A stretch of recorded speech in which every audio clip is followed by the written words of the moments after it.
Assalamualaikum warahmatullahi wabarakatuh.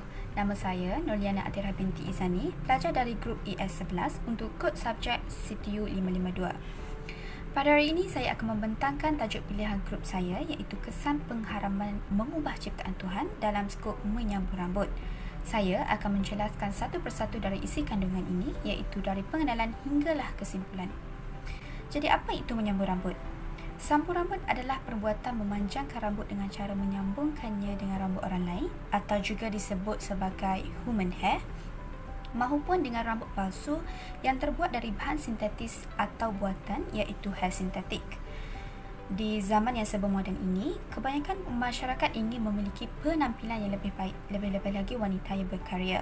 Dan secara kasarnya, wanita beranggapan bahawa wanita yang cantik adalah wanita yang mempunyai rambut yang panjang dengan pelbagai gaya dan bentuk. Namun, untuk memanjangkan rambut, sememangnya memerlukan masa yang cukup lama. Akan tetapi, dengan teknologi yang semakin pesat kini, proses memanjangkan rambut hanya dapat dilakukan dalam beberapa jam sahaja, iaitu dengan kaedah hair extension atau juga disebut sebagai sambung rambut, yakni memanjangkan rambut secara instan. Seterusnya kita beralih pula kepada dalil dan larangan menyambung rambut.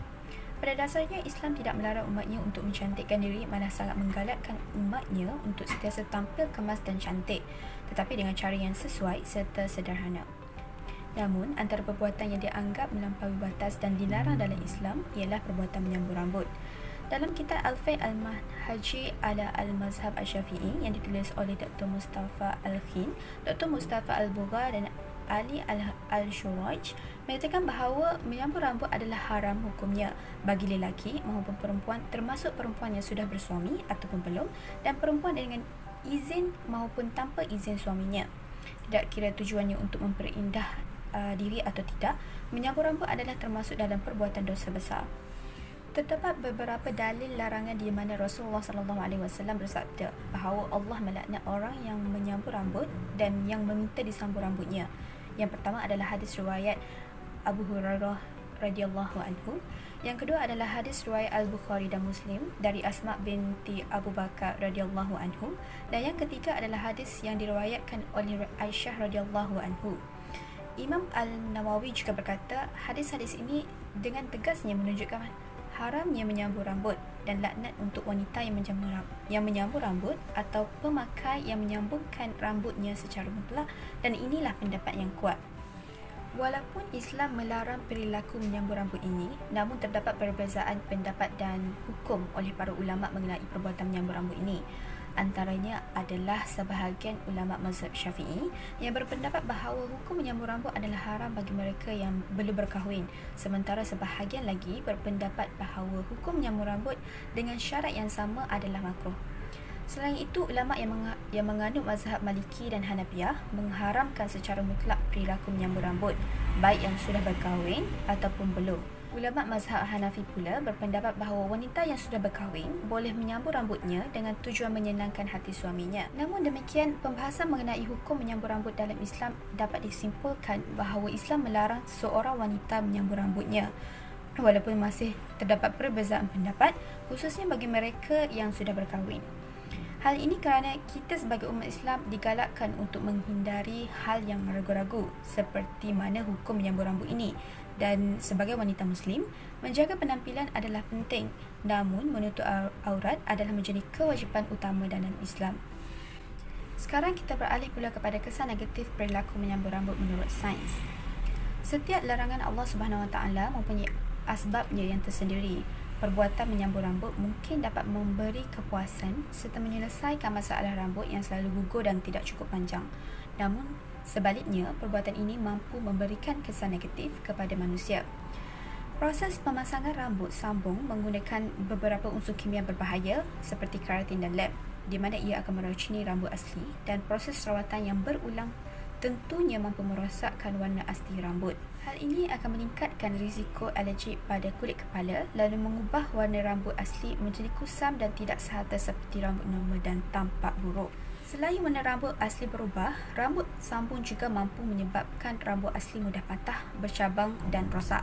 Proses penyambungan rambut ini memerlukan rawatan kendiri setelah selesai dipasang pada rambut asli dan perlu diganti dalam jangka masa 2 ke 6 bulan sekali.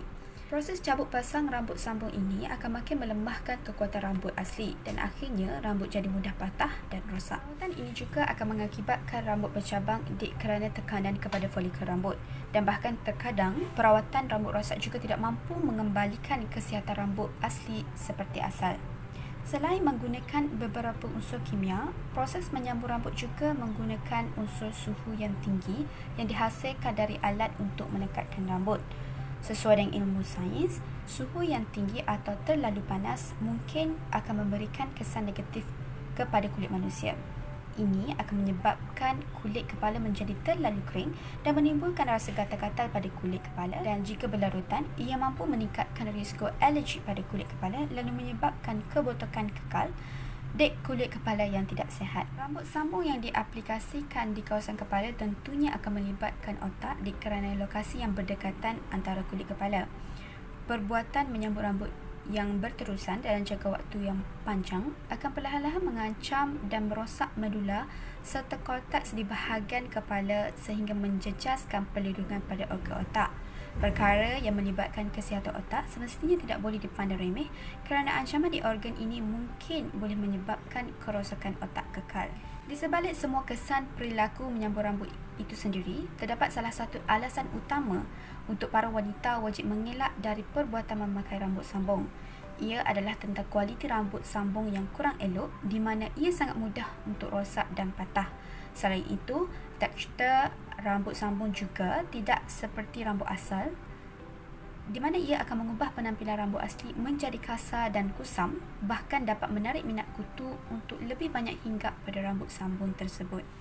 Dalam isu mengubah ciptaan Tuhan dengan menyambung rambut ini, ia dapat disimpulkan bahawa pemakaian rambut sambung palsu adalah haram sama sekali.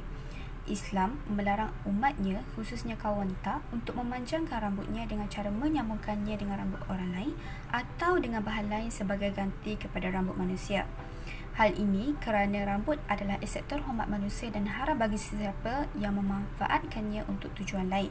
Kerana ianya merupakan suatu perbuatan yang mengubah ciptaan Tuhan, maka perbuatan tersebut hukumnya adalah haram di sisi Allah Subhanahu Wa Taala, dan Allah melaknat sesiapa sahaja yang melakukan perbuatan menyambung rambut ini. Dan tambahan pula, Allah melarang hamba-Nya melakukan perbuatan yang boleh memudaratkan nyawa dan tubuh badan hamba-hambanya. Itu sahaja daripada saya. Sekian, terima kasih.